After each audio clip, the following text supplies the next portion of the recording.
क्रांतिकारी जय भीम जय भीम जय भीम। बाबा साहब अमर रहे, बाबा साहब। आज क्या कर रहे हैं दोस्तों?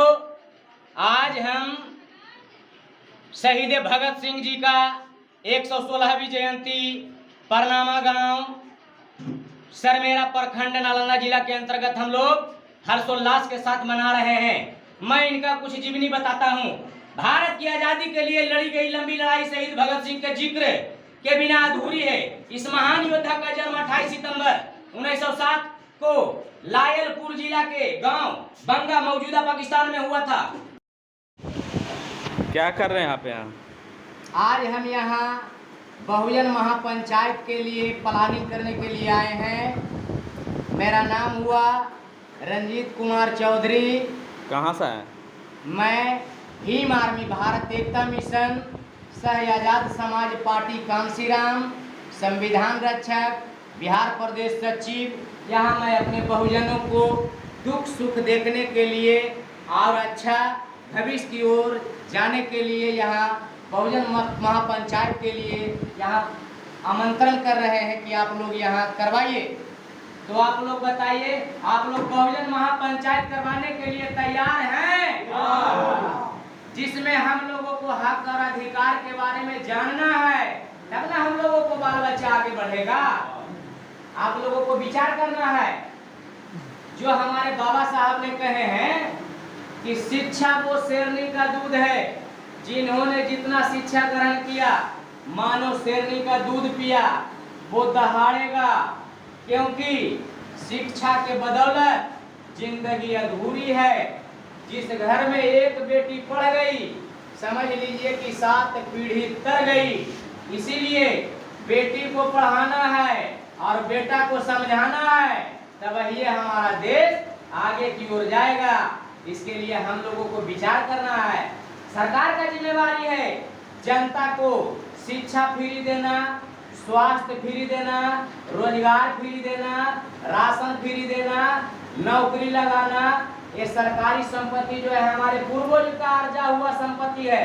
लेकिन आज हमारा देश का स्थिति, हमारा पूर्वजों का अर्जा हुआ संपत्ति चंद कॉर्पोरेट दलालों हाथों में बेचा जा रहा है, जो कि यह बहुत गलत बात है।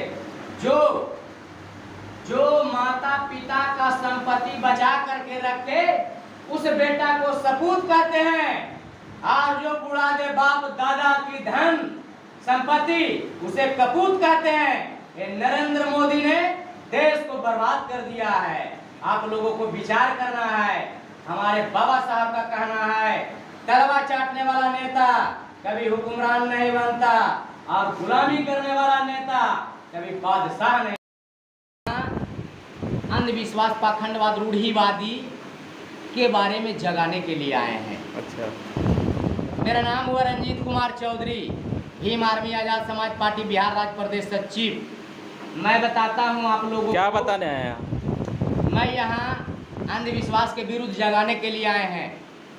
क्योंकि अंधविश्वास, पाखंडवाद, रूढ़िवादी, मनुवादी विचारधारा जो है, ये हमारा देश को पतन की ओर ले जाने का मार्ग है। इससे हम लोगों को बचना चाहिए। क्योंकि आज हमारा पूरे भारत में अंधविश्वास, पाखंडवाद कि हम लोगों को बाल बच्चा परेशान है। कभी जितिया है, कभी तीज है, कभी गणेश पूजा है, कभी दुर्गा जी है, कभी लवली जी है, कभी चकला जी है। मरे इतना देवी देवता का यहाँ भारत में 33 करोड़ देवी देवता को आविष्कार किया गया है कठपुतली के तरह, मानव को डराने के लिए। लेकिन मैं बताता हूँ, अगर धरती पर भगवान होता तो सीसीटीवी कैमरा की जरूरत नहीं होती, और दान पत्र में ताला नहीं लगाया गया होता, और बेटी बहू का इज्जत लूटा जाता है तब पत्थर का मूर्ति खाली घंटा के आवाज सुनता है, और बेटी बहू की चीखें उसको सुनाई नहीं देता है। इसीलिए मैं अंधविश्वास, रूढ़िवादी को मिटाने के लिए आज मैं परनामा गांव में आया हुआ हूँ। नालंदा की धरती, पावन धरती, नालंदा की धरती ज्ञान की भंडार की धरती के नाम से जाना जाता था। लेकिन आज यहाँ गुंडागर्दी के नाम से जाना जाता है। ये बहुत निंदनीय बात है, क्योंकि बिहार राज्य पूरा चौपट हो चुका है। पूरे बिहार राज्य को बीमारू राज्य बना दिया है नीतीश कुमार। कभी नीतीश कुमार जी बनते हैं, कभी लालू जी बनते हैं, लेकिन बहुजन का हित ऐसी नहीं है। आदमी पर अत्याचार बढ़ गया है। यहाँ हर दिन कत्लेआम हो रहा है, लेकिन देवी देवता कोई बचाने के लिए नहीं आ रहे हैं। हम मानव समझिए नहीं रहे हैं कि अगर धरती पर कोई देवी देवता होता तो यहाँ औषधालय बिम्स एम्स नहीं होता। अगर मानव जान बचाने के लिए अस्पताल की ओर दौड़े तो समझ लेना कि धरती पर कोई भगवान नहीं है। तथागत गौतम बुद्ध कहे थे, किसी भी चीज को जानो, जांचो, खरा कसौटी पर उतरे ता मानो, अन्यथा काल्पनिक चीज को कदापि नहीं मानो। उसके लिए चाहे जो करना पड़े, क्योंकि सच कहना अगर बगावत है तो मैं बागी हूँ, अगर सच कहना जुर्म है तो यह जुर्म मैं करता रहूंगा। क्योंकि हमारे बाबा साहब का कहना था, सच कहना बिल्कुल सही है और गलत का खुलकर विरोध करना चाहिए। चाहे घर हो, चाहे परिवार हो, चाहे समाज हो, गलत का खुलकर विरोध करना चाहिए। बोलिए जय भीम।